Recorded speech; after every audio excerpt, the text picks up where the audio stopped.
the response that I've gotten and the connections that I've made by being open and being vulnerable tell me all I need to know, that people are struggling, that they are looking for connection, Yeah. that they don't know how to ask for help. Yeah. And so if we can destigmatize, what it means to be a man when it comes to mental health, Yeah. we're going to be doing ourselves all a favor. Hello, everyone, and welcome to The Squeeze. I am Taylor Lautner, joined by my wife, Tay Lautner, and our lovely puppy, Remy, who's on the floor biting the carpet for no reason. Rem. I think she's scratching herself. Oh, I sorry. think she's nibbling on her foot. Oh, you scratching yourself? We all itch. It's okay. It's okay. Hey, Dad. You Come here. It's gotta okay. tell I'm so everyone sorry. that I itch. I'm sorry for calling you out. That was embarrassing. How you doing? Okay, literally every other episode is Remy just, oh, baby. You got something to say? What do you say? What do you want to say to them? What do you want to say? I'm cute. Say thank you for listening to my parents. Yeah. My parents. Okay. Happy what are we here Wednesday. doing? I forget what we're even doing. What are we doing? Hey guys, this is The Squeeze. Happy Wednesday. We're here. And this episode. Oh, really, Rem? Really? You agree too. Yeah, no, you took the words right out of my mouth. This episode is one of my favorites so far. We have Zac Clark on, and I have been wanting to have him on The Squeeze, honestly, since before we even launched. He was one of the first people on my list that I wanted to have just because... It's true. She's not lying. Of all the work that he's done and is doing, and his story is so inspiring, and he's just a solid dude that has a huge heart and has really overcome a lot and is helping people every day with recovery. And it's just awesome, everything that he's done and continues to do. Yeah, the story is amazing, where he's come from, what he's gone through, and what he's doing today for the world. Just affecting so many people's lives. And we were so thankful to have him join us and talk about his journey and what he's doing now. And I mean, I'll be honest, we knew him and who he was from a little show called The Bachelor or The Bachelorette. But we never had any intention of, we were like, we really wanted to talk to this guy, and I'm a diehard Bachelor fan for those of you that don't know. But we didn't want to talk to him about The Bachelor or Bachelorette at all, because this guy's life is just like so much bigger than that. Yeah. It's awesome that that's how we found out about him. Yeah. And who he is and what he does outside of that show. Yeah.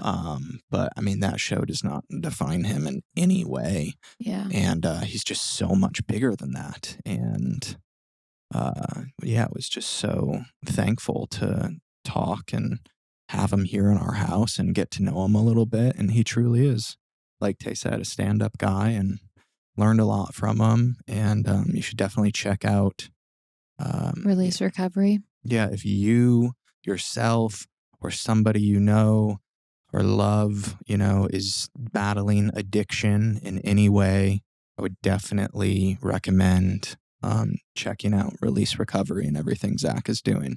Yeah, and also we definitely got personal. Addiction is a big part of my mental health upbringing. So it was just really cool, to get to talk to him and get the perspective from someone who was an addict and obviously is sober now and is great, but just to hear the thought process or just advice, because it's so a linear, there's no one way map is the way for recovery. It's totally different. Everyone. Yeah. So it was just a really personal time that I truly, really enjoyed. Likewise. Yeah. Hope you guys too. Yeah. Hope you guys too. What did I just say? Hope you guys do too. I'll learn English next. Welcome to the Squeeze Sack. Thank you so much for coming. Thank you guys. I was honored when you reached out, and I just love what you guys are doing. So We, especially me, but both of us, really want to thank you for coming, because when I started thinking of this, you're actually one of the people that came to mind to have on, just because of your story and everything that you are doing. Addiction is a big part of my upbringing, and has heavily affected my family. And so I just love what you're doing, and I'm so passionate about it. So It's true. don't tell me that. I'll put you to work. hey, give it to me. I'm so down. But I did just want to say, for people that are listening and are probably like, are we going to talk about The Bachelorette? Your story and what you're doing is so much bigger than that. I don't even want to waste our time and people's time, because you are just doing so much bigger and better things than that. Yeah. So, I mean, I will say just on that, like, I acknowledge that a lot of people know me from The Bachelorette, and I'm very grateful for that. Yeah. And I met a lot of amazing people that worked on the show and were on the show. And, that's really, there's a lot of positive to come away from that. So, yeah. no, I'll say that for sure. Yeah. I love that. Well, we kind of know a bit about your story, but I would love for you to share with our listeners kind of the, Like where the journey began. with our Yeah. listeners. Well, I was born on it. No, I mean, look, I grew up, in a very welcoming, loving home. I'm one of 5 kids. My parents are still married today. Like, there was no reason for me to end up like a heroin addict, end up, smoking crack. Like, there was no reason, right? On paper. Yeah. Yeah. I was going to ask, does addiction run in your family at all? Sorry, sidebar. No, Sorry. sidebars Okay. are cool. No, I Okay. mean, like, I'm sure, yeah, like mom's mom, like there's Yeah. always but like, not like There's always- heavily. I definitely remember some Thanksgivings growing up. I'm like, what's that brown stuff in the, like, so, but, I think I was the first one to really like get taken to my knees in this kind of generation. Yeah. My sister, Catherine, has openly struggled with some of her mental health and eating disorder. And I think my mom would tell you that she's a pretty anxious person. So there's some stuff there for sure. Like there are in every family, but Yeah. for me, I caught it. Yeah. No, but like I was telling you guys before we started rolling here, like, yeah, I grew up in South Jersey, like really, really awesome upbringing. And I think I felt normal, like growing up. Like I didn't feel like I had like the world was like against me or anything like that. But when I started drinking, I guess it was like, freshman year or whatever it was, I knew that I loved it. Mhm. Like I knew that I loved it. And I knew that like my mind runs so fast and so hot. It was the first thing to kind of quiet it down. Mm. And so I look back on that and, know that I have this thing, right? Like I Yeah. remember that first drink. And so from there, it was kind of like I had your typical kind of like high school experience, or what I thought was typical, right? Like drinking in the woods and smoking pot. And then I went off to college and I played baseball in college. And, a lot of those 4 years was fueled by, work hard, play hard, right? Because that's kind of how like I was Yeah. brought up. And while I don't think there's, addiction or substance abuse in my family per se, like I definitely partied with my parents. We definitely had fun, so that kind of opened the door for me to turn it up a little bit. And then I would say like the real pivotal moment for me. So I graduated college and, at this time I'm probably like drinking 3-4 nights a week, definitely like having some blackouts, but not really sure what a blackout is because I thought everyone just forgot Yeah. like from 11 o'clock on. That was like, I thought that was normal. Yeah. Wow. Right. Like no one ever said, Zach, you're drinking too much. Yeah. And then I kind of like, I was destined to live this kind of like the suburban life, right? I had a girlfriend that was going to move home with me to South Jersey where like my family and everyone lived. And what happened was I ended up getting diagnosed with a brain tumor. And so I'm 24 years old. Jeez. I'm sitting in the hospital. Like I just had this thing cut out of my head. And it's the first time in my life I realize at a moment when I'm supposed to be pretty happy that I'm alive, Yeah. pretty thrilled that I'm having like this new lease on life, if you will. Yeah. I was kind of sad. Yeah. And I missed drinking. Like the drinking had been taken away from me. Oh, wow. Right. And there was so much.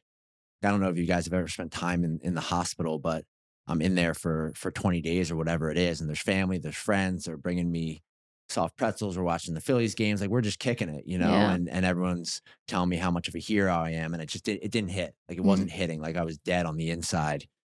And on top of that, the nurse was putting, Yeah. these painkillers in my arm that were making me feel really good. Yeah. And so getting out of the hospital and having that lived experience, my best thought was to, one, like accelerate my life. So I ended up proposing to my girlfriend and getting married and doing the whole thing that I thought I was supposed to do. Yeah. And also going out and finding the drugs that were making me feel so good, when I went through the surgery. So it was this perfect storm of emotion. And at the center and the core of it all was, I think, this anxiousness about life. And then knowing that the one thing that made me feel better was the drugs and the alcohol. Yeah. So that was the jumping off point. And then it gets pretty gnarly. I end up getting married, and that was like she was a beautiful woman and I loved her very much, but I wasn't ready for it. Yeah. Right. Yeah. I'm 25 years old and go on my honeymoon, and I kind of detoxed myself. I mean, it was insanity. And what ended up happening is in 2000, so got married in June of 2009, and then in 2010, I ended up in rehab for the first time.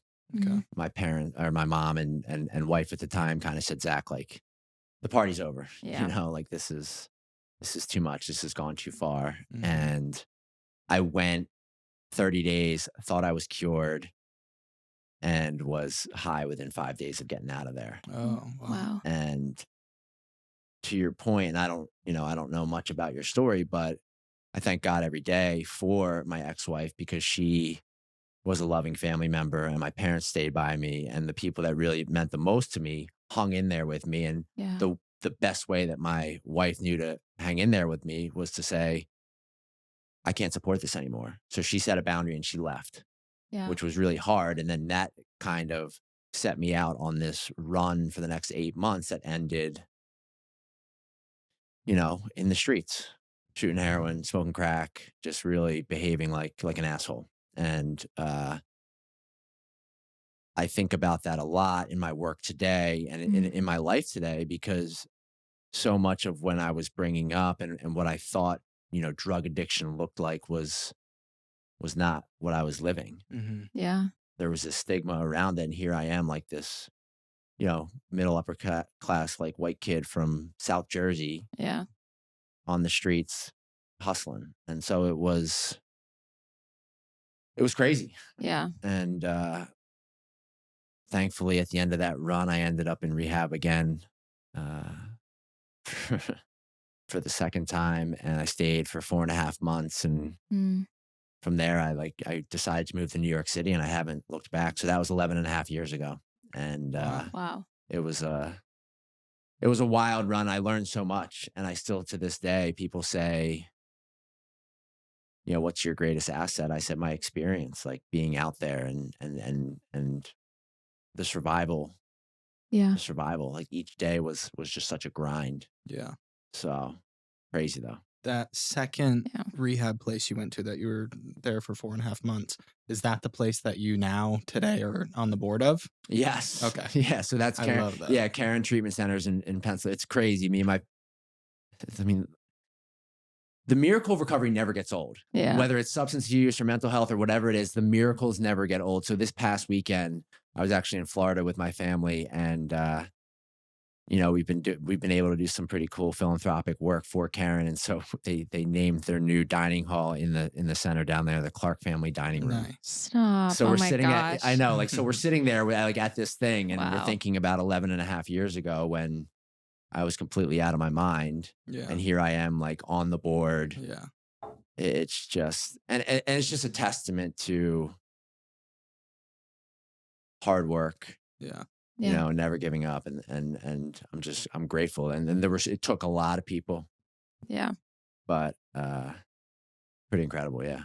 What was it that second time around? Was it just simply getting you in that door, or what had changed or shifted in your mindset, or like what did it take that second time where you got to the place where you were like, it's time. Right. Now is the time. I was ready. Like, I knew I either had to surrender and put what I thought was my best thinking aside, or I was actually going to die. Yeah. I knew that. But what I know now, 11 and a half years and working in behavioral health care, sometimes even that's not enough. Yeah. And so when I look at my treatment experience for people that are listening that are thinking about, maybe I have a problem, maybe I should talk to someone, whatever it is, I gave myself time. Mm. Like 4.5 months was not the typical length of stay. Like Yeah. I extended and I extended and I extended. I really took my time. Yeah. I surrounded myself with some really good people. I got the clinical help that I needed. And then I took a risk and I moved to New York City, knowing nothing and knowing no one, but understanding that I really needed to start a new life Yeah. of purpose. And so it was kind of, when I look back on it, it was the perfect situation for me. And that's not to say you can't stop drinking or improve your mental health by going to outpatient therapy or just changing little things in your life. Yeah. It's what I needed. Yeah. I needed to detox. I needed to get the drugs out of my body. I needed to understand what it felt like to be sad or upset and actually deal with those feelings rather than, Yeah. stick a needle in my arm or whatever it was. So Yeah. Yeah.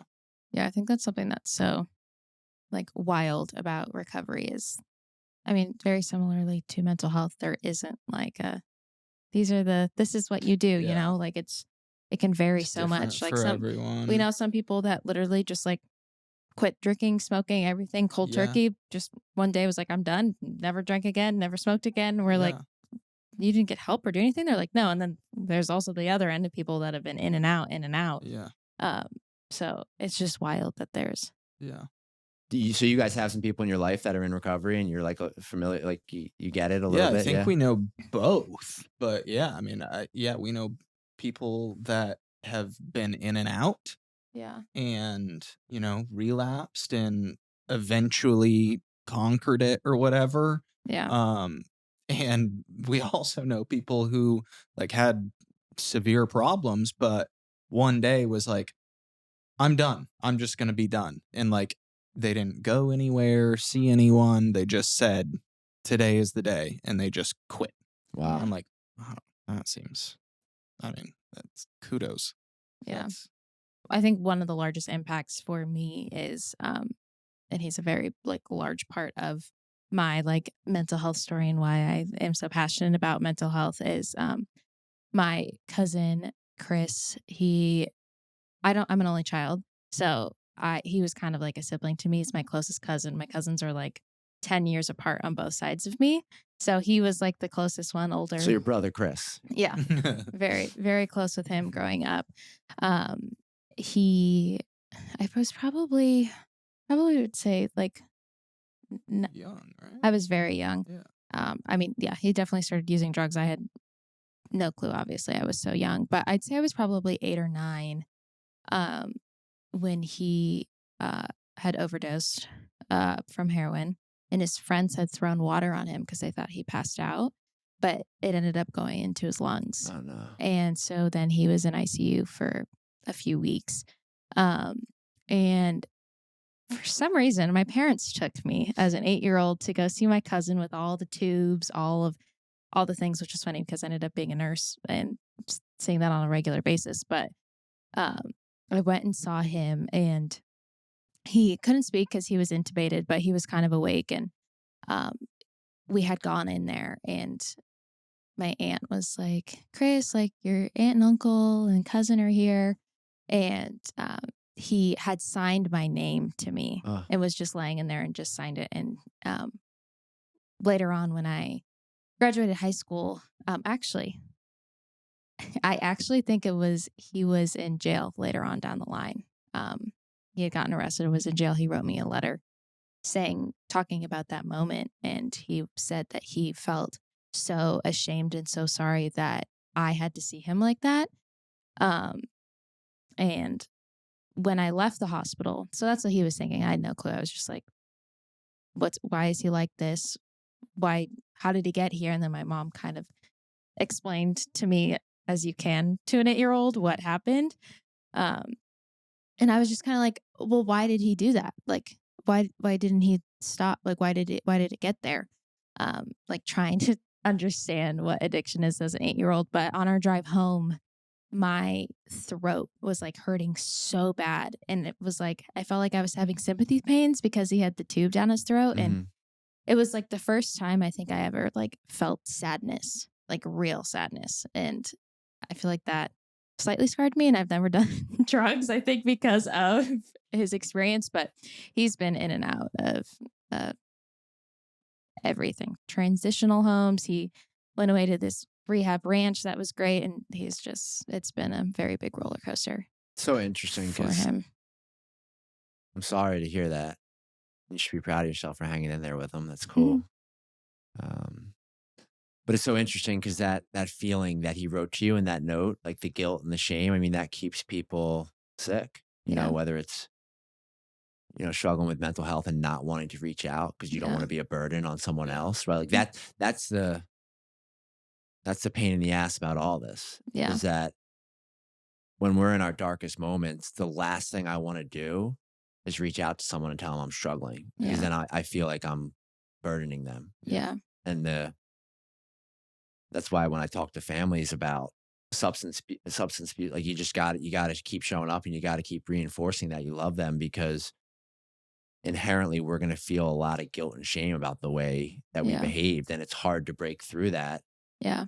without a really supportive community around you. Yeah. Yeah. And I mean, even still to this day, I'll hear from him randomly when he has a cell phone, and my aunt is she's a freaking saint, man. I mean, he is one of the kindest souls to walk this earth. So giving, so loving, Oh, we all are. so I know he's just It's Chris. yeah. Yeah. Prayers up for Chris tonight. Yeah. So that's kind of like where we're all at now, is just loving him. And I know my aunt's gonna watch this and she's probably gonna be crying watching this, but I mean, it's true. We're just I'm like, giving your aunt a hug if you're Yeah. watching right now. But it's so true. Like, we've just gotten to the point where we're like, hey, like, we love you. Like, when you're ready, like, holler at us and we'll help you. Yeah. What, I guess this kind of leads into it. Advice for both parties, in that advice for someone maybe that is seeking sobriety, and also advice for a spouse or a loved one that Doesn't know how the right yeah thing how to do approach them or what to do. Yeah. Yeah. Well, I think to your point, like for the family, there's no playbook. Yeah. If I had all the answers, I wouldn't be here. I'd be flying around on my private jet because I had sold the answer to, somewhat, and that's the tough part of the work I do.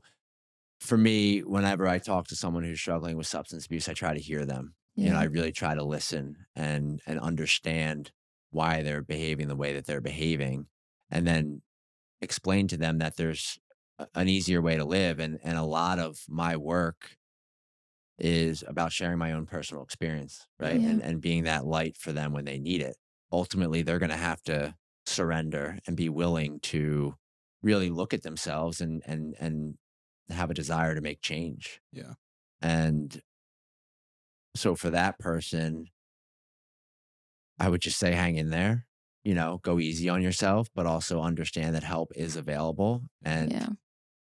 you most certainly do not have to do it alone. There's millions of people that struggle with substance use disorder. It's a real thing. It's a real disease. Yeah. It's unfortunately killing more and more people every day. So Mm-hmm. you're definitely not alone. Mm-hmm. And then for the family member, it's all about taking care of yourself first.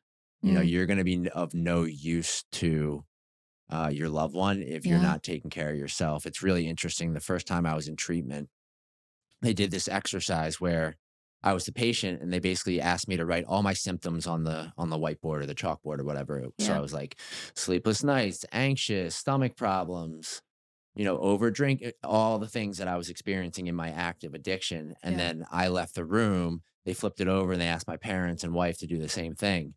And they wrote anxious, depressed, stomach issues, over Wow. drinking. And then they brought me Mm. back in and you know, they brought the two groups together and Yeah. the symptoms were the same.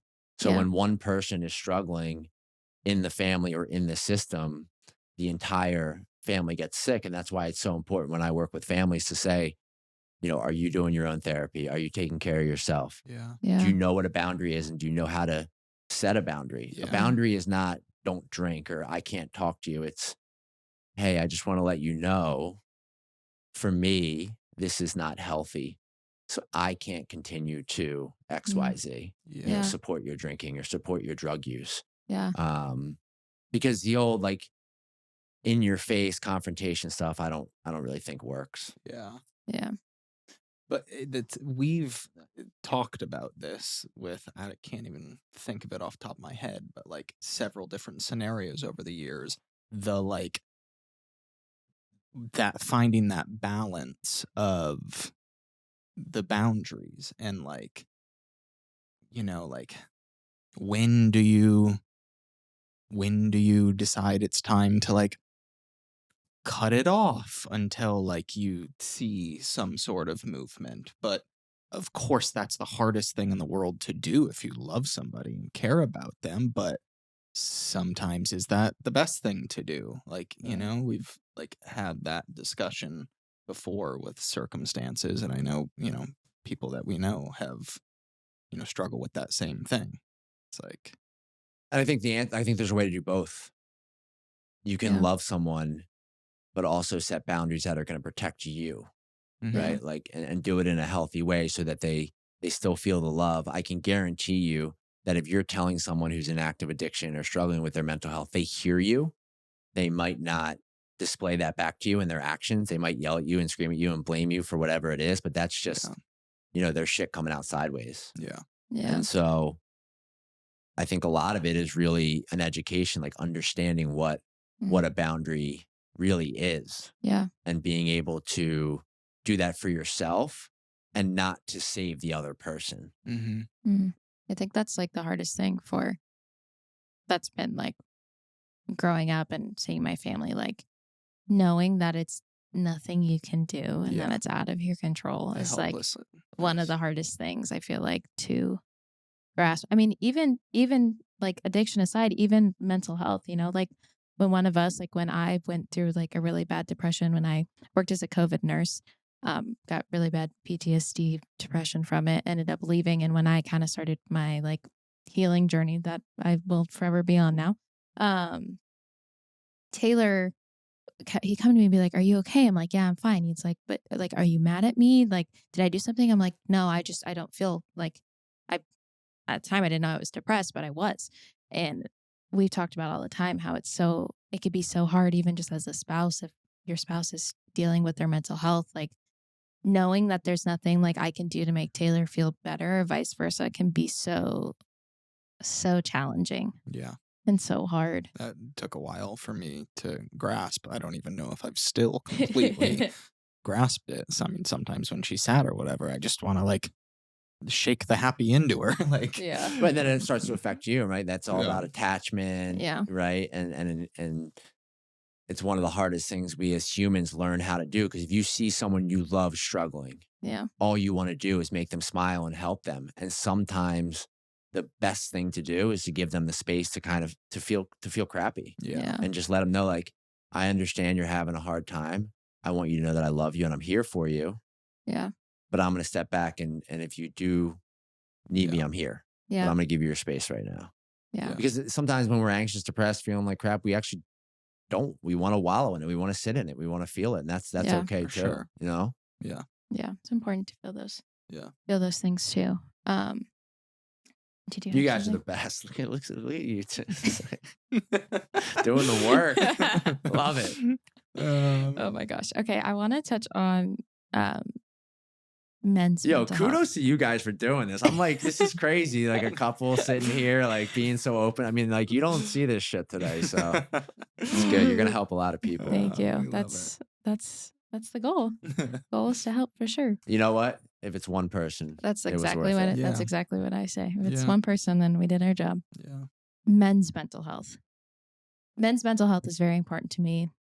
My cousin, I've had other male family members struggle with addiction. I lost a friend to suicide who was also a male. I'm a male. You are also a male.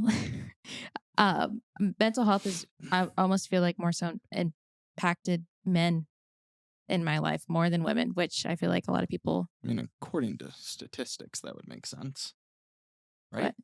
Isn't like we've looked up the statistics. Isn't like the percentage of More men die of suicide than women. suicide, Yeah. everything. I mean, it's like it's Yeah. off the charts. Yeah, but you wouldn't think that because women are just the ones Yeah. talking about mental health, which we're changing today.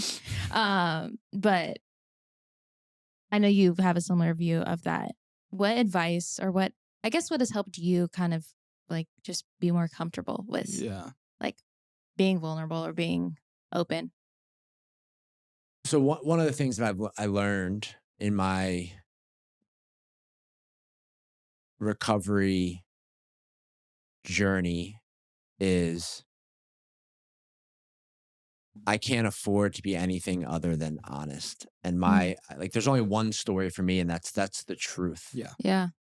And so if I really choose to lean into it and be honest and open about that, everything tends to work out. Yeah. As a man, growing up with a dad who was throw strikes, son, like work harder, give me 20 push-ups, Yeah. like Yeah. I was taught to just suck it up. Yep. I was taught to, and a lot of that probably drives some of my success today. And I'm grateful for some of that. For But sure. on the flip side of that, I also, acknowledge that if I am not being vulnerable and letting people know where I'm at and doing that with other men, then I'm not going to feel great. Yeah. And the response that I've gotten and the connections that I've made by being open and being vulnerable tell me all I need to know, that people are struggling, Yeah. that they are looking for connection, Yeah. that they don't know how to ask for help. Yeah. And so if we can destigmatize, what it means to be a man when it comes to mental health, Yeah.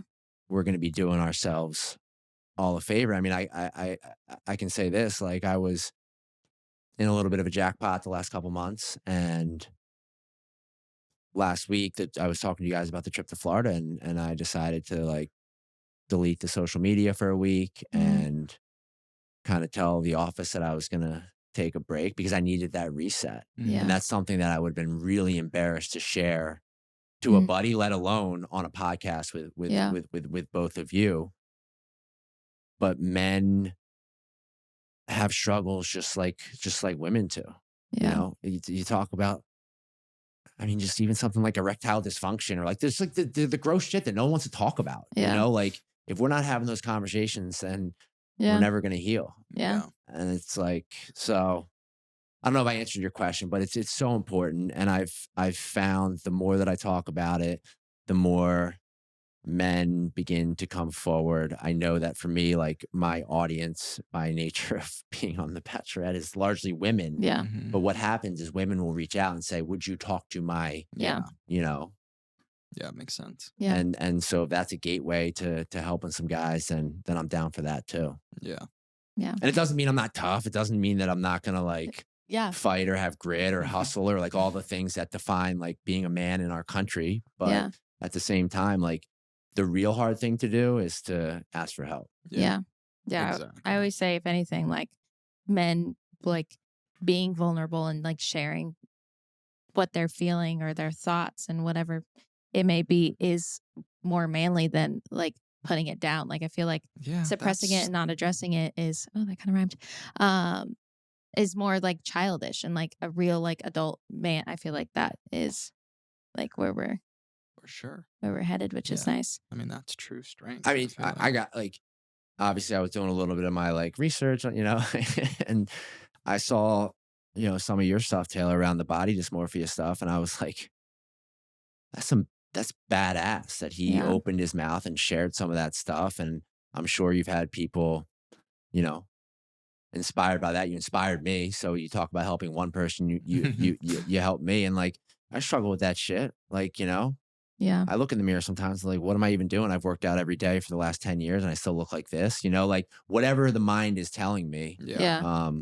I don't know. I mean, was that a powerful experience for you? Or did that give you the courage to kind of keep doing some of that stuff? Yeah, for sure. For sure. Cause that was, I mean, in one of our first episodes of this, and the reaction to that I was not expecting, and seeing a lot of guys, a lot of Yeah. men reached out, yeah, which also both of our audience is female. This podcast is mainly female. So yeah, we were really happy to but see that. seeing guys reach out and just say that they can relate, and how they can't believe that somebody like me is going through the same thing that they are. I'm like, dude, you have no idea. It was Yeah. really powerful, and it definitely like was the ultimate stamp of approval that this is what like we are supposed to be doing. Yeah. Because it's just it's been awesome, and it's only been 2 months, but Yeah. it was really touching, and just made me feel so happy that we're doing this, and we'll continue to share and be open and honest and help whoever we can. High Yeah. five. I mean, I can tell you this, 11 and a half years. So when I got to treatment, I was, I think what, America would classify as overweight. I was 250 something pounds. Right. And so my best thinking being there for 4.5 months was to go out on the hill in front of the treatment center every morning and just run laps. And like, I was going to sweat that weight off as quick as I could. And so they turned around and they put me in a body image group. Oh, And wow. so I walked into this body image group at the rehab center. Yeah. And there were 6 other dudes in there, Wow. and I'm looking around and I'm saying, these guys have body image issues. Yeah. And this is 11, this is when it was even less likely that men would be talking about it. For and sure. so that for me opened my eyes, because I was like, this dude's a total stud. Yeah. Like, Yeah. he's got- and then what do I have, So Yeah. I know, it's crazy the power that the mind can have over you. Dude, Like- don't even get me started. It's nuts. Oh my gosh. Was it you that said recovery isn't about what you lose, it's what you gain? Yeah. I love that. Look at my life. Like, that's all I need to do. Like, look at what I've received over the past 11 and a half years, and the way that I'm Yeah. able to show up. And it's not about the cash and prizes. It's about the peace of mind and the relationships, and Yeah. Priceless. just actually looking in the mirror and saying, I kind of like this dude. Like, that's Yeah. the next level shit I'm here for. Yeah. And it's like when you were talking about your cousin or your brother, Chris, the greatest guy, right? Like the greatest guy. And I think that's what people would have said about me, like great Yeah. guy, Yeah. but Huge heart. loves drugs, Yeah. some demons inside. Yeah. Can you tell our listeners what release recovery is? I can. So when I got out of treatment, I was working in the business world, and I knew, much like I think the experience you are both having right now in this moment with this podcast and wanting to help people and connect with people, I knew that I loved recovery. Mm. And so I found a job. I found a job working in recovery early on in my sobriety, and did that for 5 years, and worked my way up. And then back in 2017, late 16, early 17, started Release Recovery, which is what I classify as a full service substance abuse and mental health organization, behavioral healthcare organization. So we have throughout New York City, and then Westchester County, which is north of New York City, we have 60 really kind of like highly structured, high-end sober living beds. So when people come out of treatment, they come back to us for 3 to 6 months, and we help launch them back into the world. So everything from your, 20-year-old who vet out of college and, wants to come back to New York City to start a life to, the 45-year-old, mother of three whose husband isn't ready for her to be home and kind of like everything in between. So we Wow. do gender specific and it's amazing. We've built an amazing organization. We have about, I don't know, 60 something employees now. And we also do a lot of case management and intervention work. And really, Yeah. we can work with families no matter what point of the process they're in. Yeah. It's been an amazing journey. And it's really just getting started. I mean, Yeah. I'm out here in California visiting some other programs and connecting. And so it's really cool. And then we also have, right before COVID popped off, we started a nonprofit, the Release Recovery Foundation, which we weren't the brightest in our names because people get them confused a lot. But the nonprofit essentially raises money to support people to get treatment who otherwise couldn't afford it. And Yeah. none of the money goes towards the for-profit. We actually work with other programs to scholarship these folks, but that's really what's filling my cup today is giving people the opportunity to get really good treatment who need it that truly,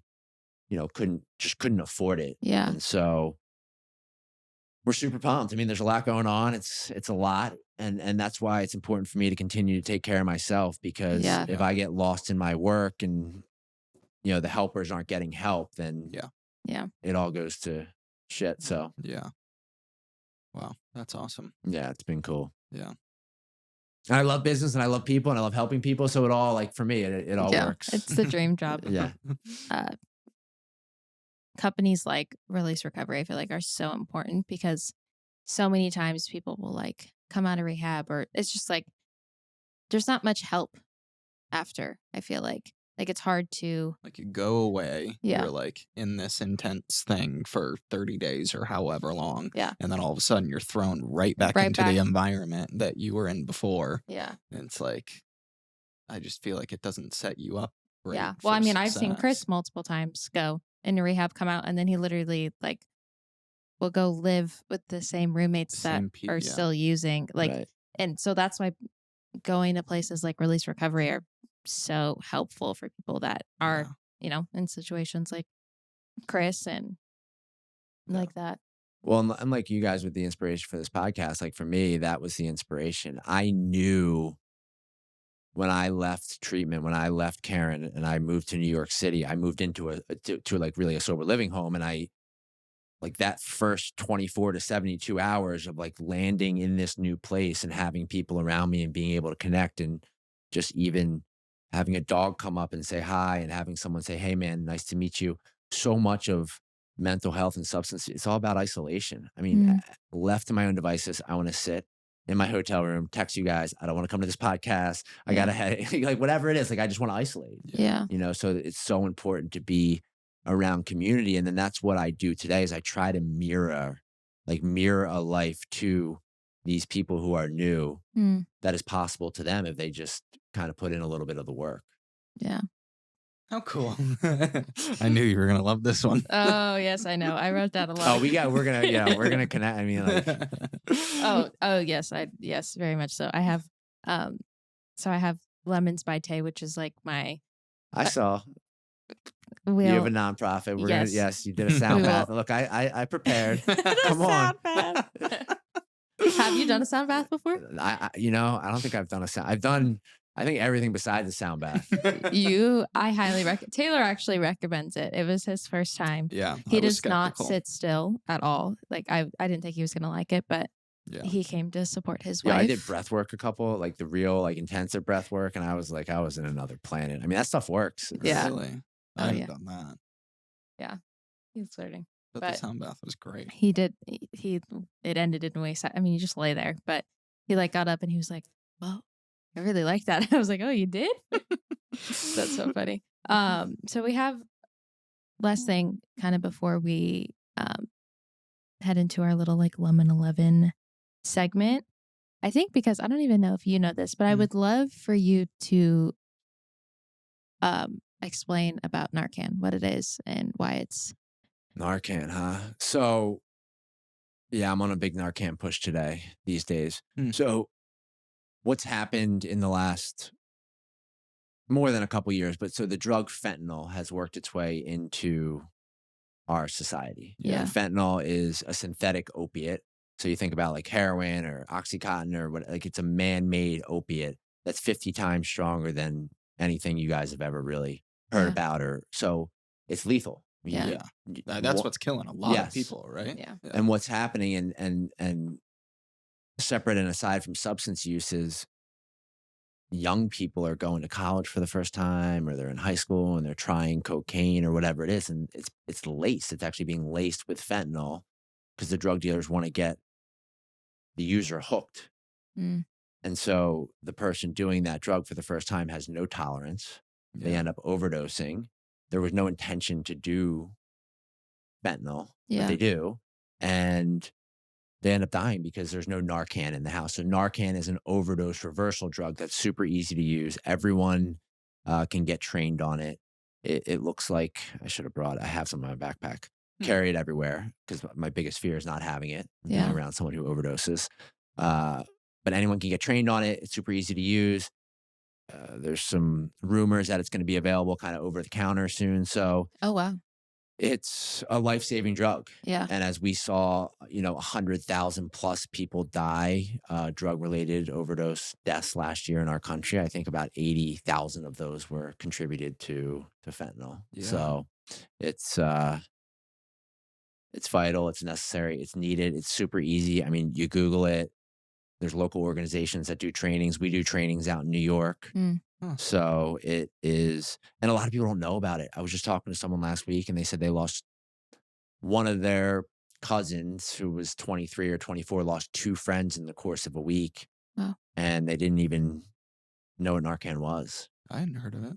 Yeah, I had a feeling. That's crazy. Yeah. No.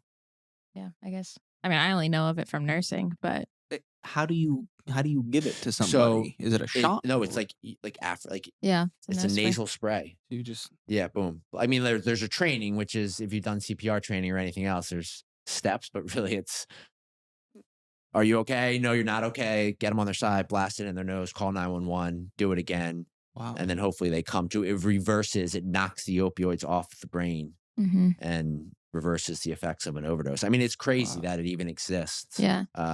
Is it a newer thing? Narcan. I mean, it's I not don't newer. think so. It's gaining more traction because of the overdose rates and where they're going. But Wow. I bet newer like in society because that's always a thing in the hospital. That was in our movie we just watched when she gave him too much morphine or whatever it was, and she was looking for the Narcan. Yeah. That's what it was. That's what she was looking for? Mm-hmm. Oh. you used to be able to do it in a shot. And so the way I think about it, right? Like, are you going to have a fire extinguisher in your home? Yeah. Right. Yeah. Like if the house burns down. Yeah. Yes. So it should be in every club, deli, home, business in America, because the reality is more people are doing drugs than we know. And my big thing, just so I'm clear, is I'm not here to tell anyone not to drink, not to, just because I'm in recovery. That's something that is, personal to me. And I still go out. I have plenty of fun. I'm around people that drink all the time. And sometimes I even enjoy like the secondhand smoke of being around the rowdiness, right? Like it's it's good energy sometimes. But I do ask people that do drugs to be educated and mindful and at least carry Narcan. Yeah. Fraternities, sororities, whatever it is, it just needs to be available. Mm-hmm. So, yeah, great. I feel like I'm like that with Benadryl because a couple of my close friends have severe like tree nut allergies. So I'm always like, if one of them, they always have their EpiPens, but I always like have to have Benadryl in the house. I always have an EpiPen here. If we're out, I'll keep a Benadryl in the car. And that's like, it should literally be the same thing. Yeah. With Narcan. So For sure. the nurse in me. Should we do Lemon 11? Yeah. Heck yeah. So we have this little segment, 11 questions of oh no. fun. It's fun. Yeah, let's lighten it up a little bit. And, like we're talking serious. about. I know. Sorry, guys. No, it's all good. Wait, What? did we do Citrus Got Real? Oh. Oh, no, we didn't. No, we didn't. We could do it now. Let's do it now to lighten it up. We're Yeah. supposed to start every episode. I was too excited, guys. I'm sorry. Yeah, right? I You're like, let we got the Zach. listeners down. Let's get deep. We start every episode with our guest pulling a question from the Citrus Got Real jar. They're very, very intense questions. Oh, here we go. I'm doing one of these. Yeah, just one. They're large you- pieces of paper. Yeah, sorry. Drum roll. All right. Oh my God, this is so I don't eat fruit. Wow. If you were a fruit, what fruit would you be? Why don't you eat fruit? I You Yeah. just like I it? just don't eat fruit. Okay. Like you Just don't don't like like it? it? Texture, something, eat it growing up, and now I Interesting. think my friends would tell you it's a miracle that I like vegetables now, but fruit is not. That's so funny. Oh, wow. I mean, do I have to say lemon because you can make lemonade? Like, is Heck that yeah. Should probably go with that. Yeah. That's so funny. I'm weird. I will have fruit, although I'm not the biggest fruit eater by any means. Just Yeah. so sloppy and like the juice and I don't know.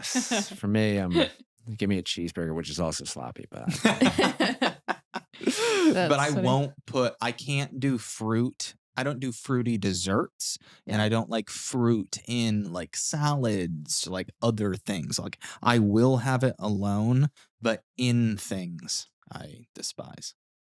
So I'm halfway there with you with the fruit thing. yeah. I like fruit. Yes, you do. What was the question? What fruit would you be? What fruit would you be? I don't know why, but dragon fruit came to mind. Okay. The hot pink one with the white inside. Yeah, that's a fun fruit. I don't know. I was feeling that. Okay. Well, I'll be a kiwi. You like kiwis. I actually love kiwi. It's probably my favorite fruit. There's too many seeds in that one for me. Zach's like, none of this sounds good. Even just you saying seed is grossing me out. Yeah, right. Sorry, guys. Lemon all day. So these can be more like rapid fire-ish. We'll just try and bust through them. But should I go back to odds? Yeah. Okay. Lemon 11. Question number 1. What movie or song title best describes your mental health today? My mental health. All right. I'm a Philly guy. Meek Mill. Yep. Dreams and nightmares, because there's dreams and there's absolutely nightmares. Oh my that, gosh. like for my mental health, like I think we got it. I love that it. nails it. Oh my gosh. That's good. Meek. Yeah. Number 2. How open are you with people today in your life when you're struggling? It's the hardest thing to do when I'm struggling is to ask for help. But I have a core group of people in my life, not large, but that pretty much know where I'm at all times. And that's really, to me, important. Number 3. What is your favorite part of your morning or night routine? So morning, I've been trying my hardest to, when the alarm goes off, keep the phone to the side and take 30 minutes of non-interrupted time to myself, which includes some meditation, some prayer, some coffee, some apple cider vinegar, like whatever it is, like just that morning. So it's my morning routine in general, but that 30 minutes initially where I just give myself that time. When I'm on the beam and I'm getting up when the alarm goes off, I'm giving myself that time. Naturally, the rest of my day seems to go well. Yeah. I like that, and I need to implement it into my life. Yeah. Just because I'm curious, and you touched on it kind of before we started, about you wanting to just like throw your phone off a cliff. Oh God, Why is like unplugging so important to you? I think for me, if I don't unplug, I start to believe everything else that's out there, and I give my power away to things that I can't control. Yeah. Which is just not a fun place to be. Yeah. And as a human being, I'm not meant to be on my phone all day. Like I'm meant to experience life. I'm meant to be here with both of you and have a conversation and then, drive home back to my hotel through the hills and have music on and feel the air. If I'm not doing that stuff, then I'm going to blitz through life. And the phone can be a drug. Yeah. When I'm in a jackpot, I'm not feeling great. The first thing I'm going to do is I'm going to eat shitty food and I'm going to numb out on the phone. Yeah. Because I don't feel. Yeah. Yeah. Yeah. It's so true. I feel like I always say that our brains aren't meant to be as stimulated as they are today. There's just like the constant, like the Instagram notifications, the TikTok ones, it's just. for me, the thing that I've learned, because I try to disconnect, I really do. Yeah. So when I disconnect, if I take a day or 3 days or even a week or whatever it is, and I decide to not be whatever it is, Yeah. when I turn it back on, I learn that I'm actually not that important, Mm. that the world continued on. No one's trying to get a hold of me. There wasn't anything urgent or pressing that I needed to attend to.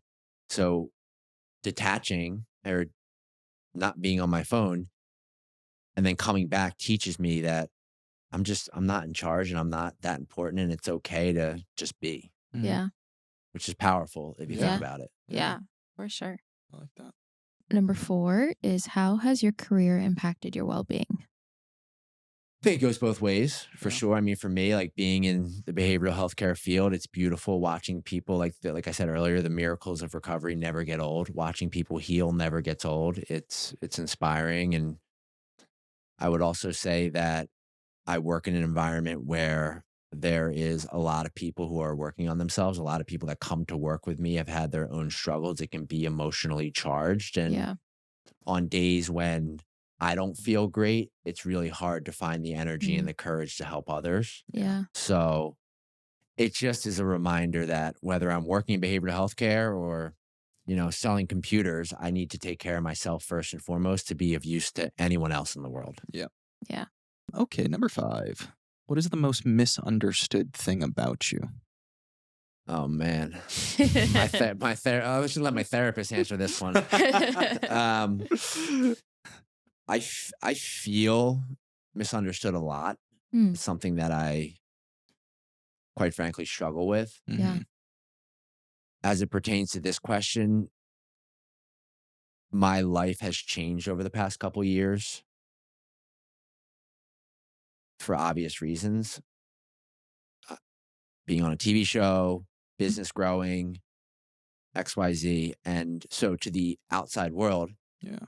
and to my closest friends, the assumption is that I am always busy. Mhm. And what happens is people don't reach out. Mm. So, like, you hear about the innocent bystander effect, where if a car is broken down on the side of the road, you're not going to pick up a call because you're going to assume the person either in front of you or Yeah. back of you is going to call, and then no one ends up calling. Yeah. So Yeah. for me, I relate that a lot to my life, where people are like, oh, he's in LA, he's in New York, he's in Florida, he's all over the place, Yeah. he's too busy. Why would I call? And so there are times where I'm lonely, Yeah. and I think that's part of my story that's misunderstood. Yeah. Yeah. So true. And it puts the pressure on me, not the pressure, but like the way that I solve there is like, it's a two-way street. So Yeah. I have to reach out and I have to Yeah. make plans and I have to, at 39 years old, make friends, which is talk about like men's mental health. Like Yeah. that's a whole nother thing. Like cultivating relationships with other dudes at this at this age in my life is like, really? Yeah. Number 6 is, what is the greatest advice you've ever received?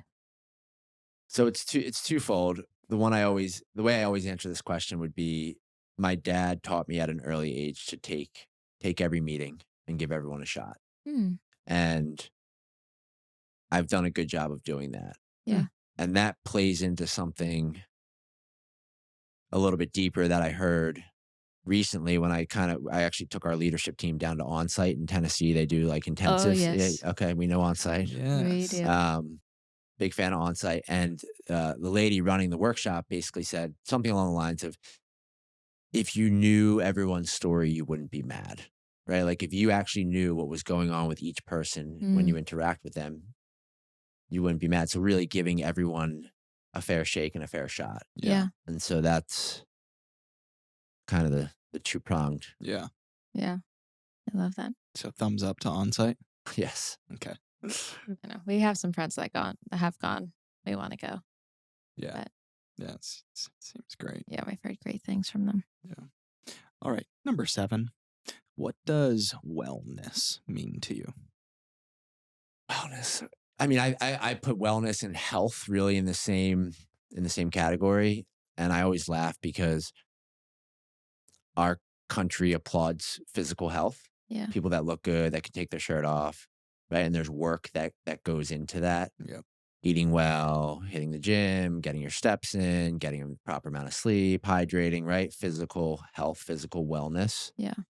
And our country doesn't so much applaud mental health, mental wellness. Like health is a really Mhm. powerful word that requires work. To be healthy, you have to work at it. And so on the mental health side, like going to therapy, getting my runs in, getting to my support groups and meetings, unplugging. And so for wellness, when my physical and my mental, and then for me, also my spiritual health are all being worked on and I'm kind of watering all those plants, Yeah. that's where wellness kind of comes to fruition. And I would be lying if I said I do it perfectly, but when I make the effort, typically I like wellness is apparent in my life. Yeah. Yeah. Love that. Number 8 is what we kind of touched on this, but what is your relationship with social media and do you think it affects your well-being? So yeah, I mean, look, social media is I go two ways with it. Mm-hmm. I've learned and I've seen the power of social media just in terms of putting a post up that has some encouragement, putting a post up about Narcan, the number of people that we have been able to help as a result of some of my social media activity is staggering. And it would be Mm-hmm. selfish of me to not continue to post about that stuff. Yeah. You know, when I think about podcasts, if I'm being honest, like I don't love podcasts. I Yeah. just, you know, Yeah. but every time I do one of these things, someone reaches out. Yeah. And so again, picking my spots and taking care of myself, but For sure. it's a duty that I feel to the world. And Yeah. then being able to respond to people that do reach out and ask for questions.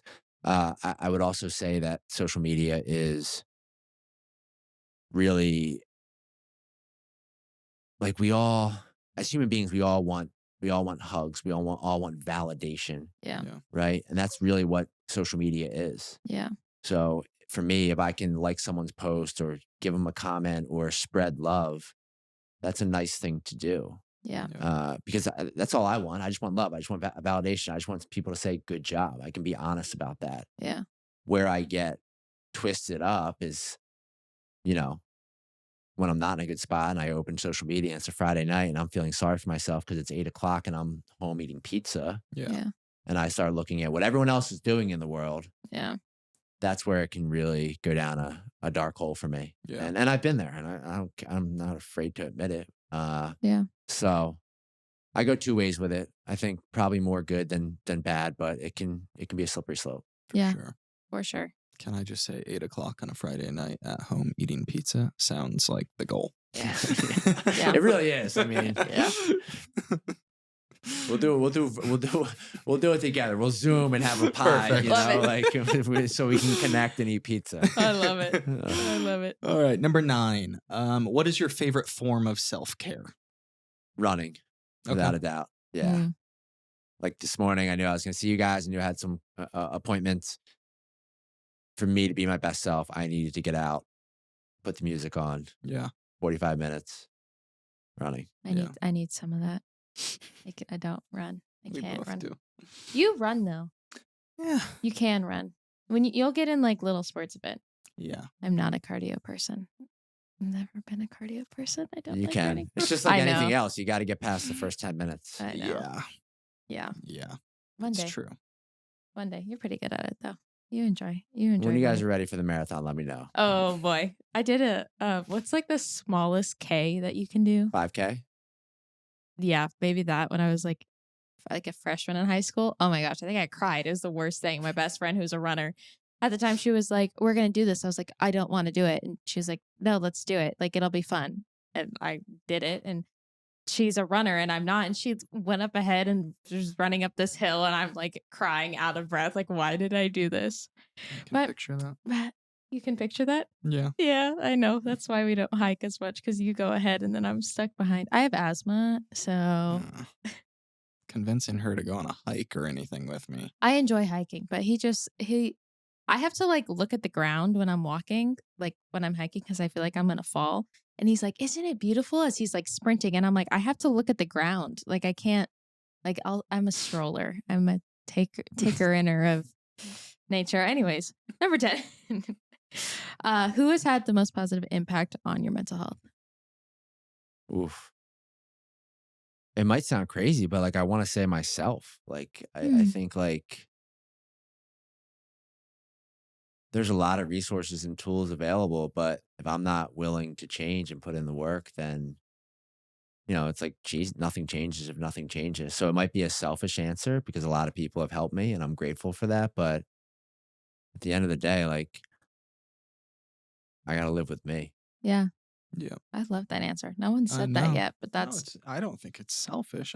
no, it's so true. And I feel like if anything, like we have to more so like acknowledge even like the work that we've put in, to Yeah. get to where we are, the work that we've done, what we've had to overcome. Yeah. So I really like that Yeah. answer. Take all the tools and advice and help that you get in life. But at the end of the day, like you said, like you can have all that and still, wind up right back where you were if you yourself Yeah. don't put in the work. And, it all starts and stops with you.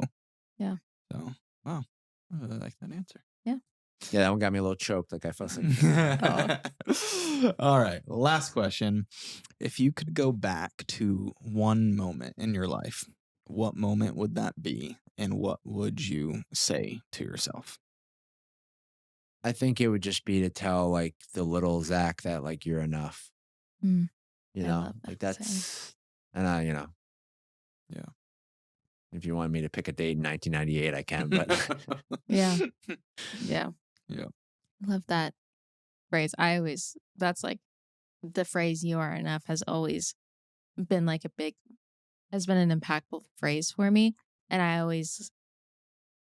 I feel like I always tell people that I want to come out, like I want to make merch with that on it or like do something with it because I feel like that phrase is so powerful because it stems from so many different things of like where we find our values and just like at the end of the day, like knowing that you are enough is really powerful. Yeah. Absolutely. well, I think like when I read a little bit about your story, Taylor, and just seeing some of the decisions you've made and I don't know how true, like whatever, that you're like stepping into a new phase in your life where maybe you're not acting as much or whatever. Like to me, that tells me that that's a guy that's done some work and actually believes that he's enough.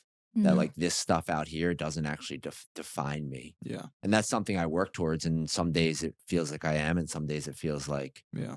I'm not, Yeah. but that's life. Right. And Yeah. so I just, the stuff you guys are doing here in this room, it's going to help a lot of people. The squeeze. Thank you. Thank you. Yeah. Well, thanks for coming and chatting with us. Yeah, we're super I'm so honored. excited to listen to this back. You're like, let's get editing. I know. No, thank you for your time. You're just full of so much wisdom and doing so much good for the world. And yeah, it was really cool to just sit down and get to know you a little bit more. It didn't feel like a podcast. It felt like we were just chilling, which is like the way it's supposed to be. if you Yeah. ask me. Like, it's like, We'll have pizza Love it. next time. Yes. Oh my gosh. Yeah. Part 2 with pizza. Yeah. Sign me up. Yeah. Thanks, Zach. All right. Thanks, guys. Hey. Wow. Well, Yeah. there you have it. Yeah. Some true wisdom and amazing advice and inspiration from Mr. Zac Clark and everything he's gone through and doing today. Truly blessed to have him with us today. Hope you guys enjoyed it as much as we did. Yeah. And we'll leave links to Release Recovery and some other resources that we think could be helpful if you are struggling, if someone you love is struggling, because it's definitely a big topic, especially just right now. Addiction is a very big thing and has a lot of little things to it. So we'll leave some links for you guys. Be sure to give us a little rating. Subscribe to our YouTube channel. We have the full episodes on there. Also, who doesn't like watching things? I like to watch podcasts. Yeah. Yeah. It's Why great. not? You can always follow us at The Squeeze on Instagram, Tay Lautner and Taylor Lautner, and of course, Lemons by Tay, lemonsbytay.com for additional resources, our blogs. We've been having some good stuff up on there recently. Been digging it. You've been crushing it. Yeah. We also have our email, lautner.thesqueezepodcast@gmail.com for questions, comments, concerns, all the good stuff. We love getting those emails because we get a lot of ideas from you guys, especially for like Lemons by Tay content too. You guys really send a lot of helpful stuff. So thank you for that. But most importantly, please continue to share your journey with us and with those around you, and send our show to a friend that you think could use a little extra squeeze in their life. Yes. Perfect. Thank you for listening, everyone. We are very thankful for each and every one of you, and we hope you have a wonderful rest of your week and weekend, and we'll see you right back here next Wednesday. I'll see you next week. Yeah.